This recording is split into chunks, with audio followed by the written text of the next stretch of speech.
Revolutionary greetings, comrades. In our struggle against imperialism, one of the things that we must avoid is to use the anti-imperialist rhetoric to terrorize our communities, to see enemies everywhere, to an extent that we become worse dictators and commit atrocities against the people that we claim to lead. It has happened previously by some leaders that at some point we celebrated. They used the anti-imperialist rhetoric to commit atrocities. So it is important that as revolutionaries, we must at all material times be with the people, be guided by the needs of the people. And we must avoid committing atrocities against the people that we lead. On the 5th of April 2022, we recorded a video where we're focusing on Guinea, talking about Ahmed Seko Toure, a man that resisted the France influence in his country. You recall that we did an analysis and recorded quite a number of videos discussing France's influence in Africa and looking in the national struggle for liberation in West Africa and some Central African countries. And one of the things that we noted, particularly on the video that we recorded on the 5th of April 2022, is how Ahmed Sekeu Toure mobilized his people to reject joining what was called the African French Community, where the referendum was either you voted yes to be part of the community, French African community, or no to gain independence. And we noted in the last video, that was on the 5th of April 2022, that the people of Guinea voted no. In other words, they voted to have their independence. And we discussed how that affected their economy because France had to withdraw its support to Guinea. Other countries like Ivory Coast and others voted to be part of the French African community. And we said when we were discussing the first video on the 5th of April that Ahmed Seko Toure came from the trade union movement, and that was guided by the revolutionary ideals in rejecting the French influence. But upon attaining power, he became a different man altogether. He saw his people as the enemies of the revolution.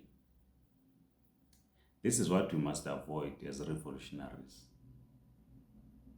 That in our struggle against imperialism, before we gain state power,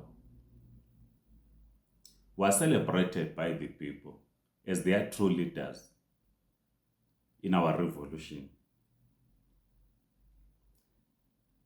But when we win state power, we commit atrocities and begin to see everyone as an enemy.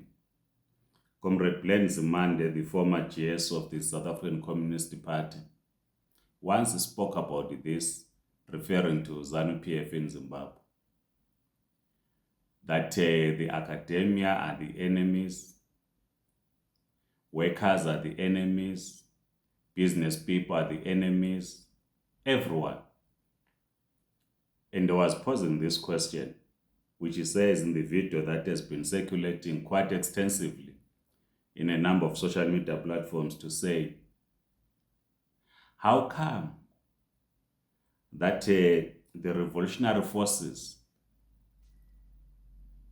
who won in 1980, suddenly all of them, they become enemies against the ZANU-PF. So it's important that we draw lessons that in our struggle against imperialism, we do not use the rhetoric to imprison, to oppress, and to kill our own people. So 2 years after independence in Guinea, in 1960 things changed. Guinea had gained independence in 1958. But Ahmed Sekeu Toure began to see enemies all over. He began to believe in some conspiracy theories. Some of his fears might have been founded, that there were counter-revolutionaries in Guinea soon after independence. And indeed, some plots did exist to overthrow his government. But the problem is that he defined himself outside the collective. Because the revolution is not for an individual lead. It's a collective work. It's a collective struggle. This is why it's critical that we build strong institutions as opposed to building strong individuals. When we build a strong individual, begins to see everyone plotting against him or her. But if we build a strong institution, and all of us, we do not define ourselves outside the collective, we will not see enemies everywhere. So Toure began to see enemies claiming that they wanted to undermine the Guinean revolution. And he used these plots to imprison his own colleagues in government. No proper investigations were done against those that were suspected to have been advancing the interests of France in Guinea, or working with those that wanted to overthrow his government. In any case, which we must underline, an individual does not own a government. When you are placed as the head of state or head of government, it is a privilege. It's a deployment by the revolutionary forces. That at a particular point in time, you are head of government or head of state. It is not your personal property. When the comrades decide to redeploy you elsewhere or to ask you to retire, you should not cling to power. That's the mistake that we make as leaders. That we then cling to power, personalizing political power. And this was the problem with the Ahmed, who was a hero in the struggle for national liberation in Guinea. Some will say from hero to zero. His regime became notorious, and many comrades were brought to trial. Public executions were the order of the day. Arbitrary imprisonment and the use of torture was a daily thing in Guinea under his leadership. About 1/5 of Guinea's population emigrated to neighboring African countries, mostly to escape his economic harsh policies. I can't remember the video that we were discussing. I can't remember in which video we were discussing this question. Where we're saying again, a leader does not develop his own economic policies because it is the institution, the revolutionary movement, that develops socialist principles. And in any case, under socialism, workers must gain hegemony over the state. This is why in Zimbabwe we stand opposed to command agriculture, command economy, command this, command that. It is unscientific and it is un-Marxist. So most of the people in Guinea had to escape because of harsh domestic policies. And very few escaped torture, those that were very, very close to him. But it is reported that more than 50 ministers were shot or hanged or died in detention or served prison sentences because they were suspected of working for the enemy to overthrow his government. Not the people's government, but his government. Because if the government is for the people, and if it is a people's revolution, it is the people that defend the revolution. I, as the General Secretary of the Zimbabwe Communist Party, I do not own the Zimbabwe Communist Party. It's a privilege for me to be General Secretary. At some point, the comrades were asking me to say, no, Comrade Mapena, we're deploying you to another position, or we think you need to retire. I should not feel offended because it is a privilege to be in a leadership position. When you are in the position of leadership, because it is a privilege, you define yourself within the collective. And Comrade Taurai failed to do this. And one of his victims was Diallo Telly.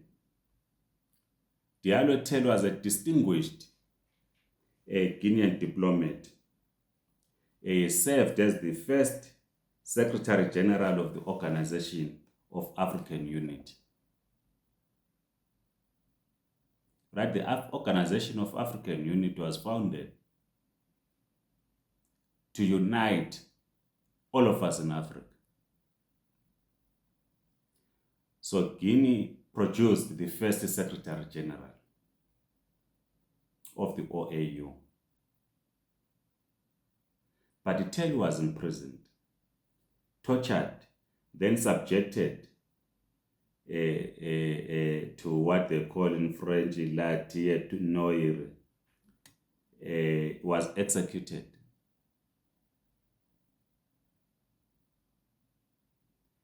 First was deprived of food, deprived of water,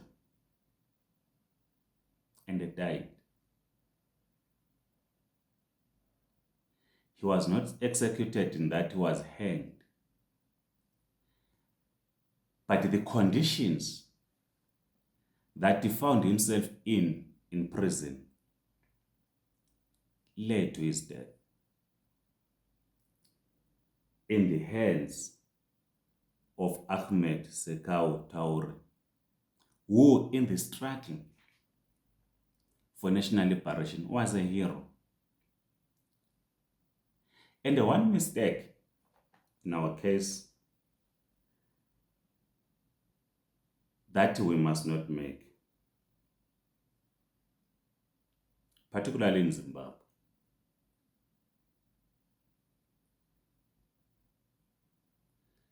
Is to be worse than ZANU-PF. And it is possible to produce new leaders who will be worse than ZANU-PF, who will torture, who will kill their own comrades. And they will begin to see enemies in the shadows.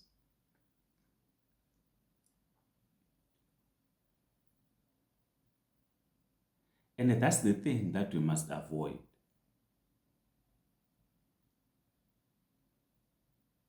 Mugabe committed a genocide against his own people, which we've discussed. So, from 1960, in Guinea, plots and pages started just 2 years after Guinea gained her independence. Toured announced that he has discovered plots or conspiracies by France working with some Guinean, what you call Guinean dissidents, to assassinate him. And in Zimbabwe, are familiar with the question, the story of dissidents, where the state create dissidents and they use that as a pretext to commit a genocide. It happened in Zimbabwe. And Tauro in 1961 he had announced that he had discovered a plot by teachers to overthrow him when they were demanding better wages and asking for better working conditions. So the teachers became his enemies. The intellectuals, the academics became his enemies. He did not end there, and they were expelled. He did not end there. He even expelled the ambassador of Russia, USSR at the time. And I remember in the video that we recorded that Guinea received massive support from the Soviet Union. But when Tauro became the head of state, he saw them as enemies, the ambassador as an enemy, and expelled him. And in 1965, after a group of traitors tried to form an opposition party and nominated a candidate to stand in the presidential elections against Tauro, they were arrested and condemned to death. So the traitors were enemies, the academics were enemies, everyone was an enemy against the revolution. Cabinet ministers were enemies, people were hanged, tortured. So it's important, comrades, that in the struggle against imperialism, we should not use anti-imperialist rhetoric to commit atrocities. And we must draw lessons from Guinea. But what is this lesson that we're drawing from Guinea as I'm moving to conclusion? Is that we should never place our faith in an individual. This is why the Zimbabwe Communist Party is opposed in personalized slogans. Idife, Chamisa Chete Chete. That's cultism, and this is dangerous. And now there's now this strange thing that is happening in our country where educators or teachers are mobilized outside the trade union movement. We now have a movement of teachers known as the ED teachers supporters. Teachers for ED is now a movement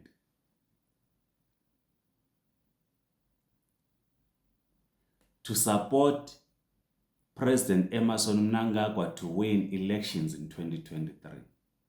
So they are going around the country to recruit teachers. Instead of mobilizing them to join a trade union,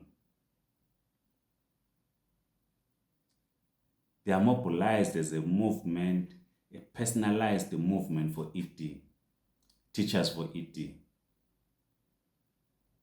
That's the worst cultism that is emerging in Zimbabwe. And we must reject it. The Chamisa Chete Chete slogan must be rejected by revolutionaries.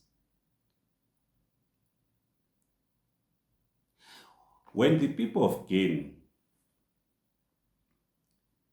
lined the streets in 1958, when the French president was campaigning for a yes vote in the referendum, none of them thought that the terror was going to be as bad as he ended. They saw him as a hero, and he was a hero in their eyes. But when he assumed the leadership of the country, certainly all those people that were lining the streets were enemies of the revolution.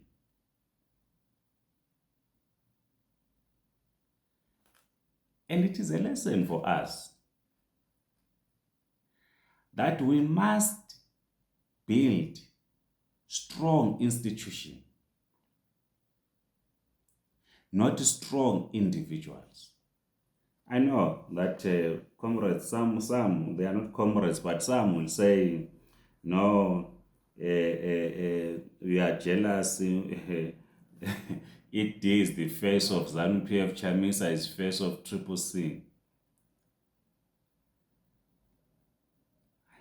But here, we're drawing lessons from Guinea. That the moment we elevate an individual above an organization, above an institution, we are creating problems. And this is what we saw in Guinea. So it's important that we draw lessons from Guinea. If you listen to the video that we recorded on the 5th of April 2022, we were indeed talking good of Tauro because we're analyzing up to the point of Guinea gaining independence and his role and the contribution. But he moved from being a hero to zero. And those today that we think they are our messiahs, they will disappoint us when they come into power. This is why, as we celebrate the life of an internationalist, Che Guevara, in October, he taught us that there are no liberators. Liberators do not exist, but the people shall liberate themselves. This is what Che Guevara taught us. He never taught us about some revolutionary messiahs. No. So, Ahmed Sekau Toure, later on, in 1979, he then began to have a relationship with the Americans, claiming that was He has spent since independence from 1958 to 1979, enforcing socialist principles, educating the people about socialism, which of course was wrong. And then welcomed investors, began to make overtures to Western investors. And as a result, he died in 1984, not in the hands of what he saw as counter-revolutionaries, but he died undergoing a heart operation in an American hospital. So the lesson, comrades, is that we should not use a anti-imperialist rhetoric to oppress our own people. When an opposition party cannot listen to criticism, we did a video on this, self-criticism as taught by Lenin. If an opposition party cannot accept criticism, when they're in power, chances are they will be far worse than ZANU-PF. And I know they will say, no, Comrade Mapeni, you are campaigning for ZANU-PF. No. We are simply saying we should not build strong individuals. We must build strong institutions. That's what we need to do. So that all of us as leaders, we define ourselves in the collective, not outside the collective. We should never personalize the struggle. Please share your views, comrades, in this video. Write in the comment section. Please subscribe to this YouTube channel. I never thought that this video was going to be this long. But thank you so much for listening. Let's continue to engage on these critical matters. Otherwise, amandla, comrades.